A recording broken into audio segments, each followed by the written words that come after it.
जय Shivray भाऊनो, gym झाली, deadly overweight मारलेलं त्यामुळे पाठ दुखाल दिलंय. हॉटेल एसला जेवायला ठरलंय. 22 किलोमीटर आहे इथनं. सान्याला म्हटलं राहून दे, जायचं उद्या जाऊया. वेडिंग ते झालंय, कंटाळा पण आलाय, तर जबरदस्ती नेलाय मला. म्हटलं बुकिंग केलंय, ऍडव्हान्स पाठवलंय, जायला पाहिजे. म्हटलं बर, म्हटलं चला. गाडी बसलो, गाडीवरून जरा जास्तच दुखायला लागली पाठ. पेट्रोल टाकलं. मला जर डाऊट आला, सान्याला म्हटलं जरा पैसे पाठवायला दाखव बघा मला. तर कुठलं काय गावला की गडी, पैसे दाखव म्हटल्यावर गाडी पळवत नेलाय की ह्यानं.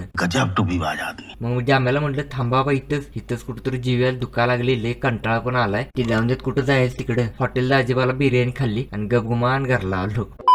जांभळी बशी आली होती, कुत्री मागे लागतील पाहिजे त्या गाडीच्या. त्यासनी म्हटलं झिंगवायचं जा. तिथे गेलो, 3-4 कुत्री मागे लागली. फंगिवलं त्यासनी. 4-5 येड मारून का नाही, पळवलं.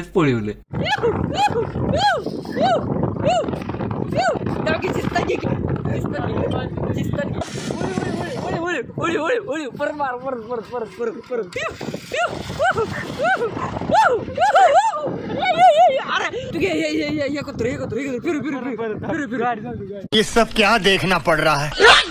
इकडनं तिकडे पळवलं, ती मागं लागायचीच बंद झाली. ती म्हणणार आमच्यापेक्षा खुळे ती यांच्या नादाला लागाय नको.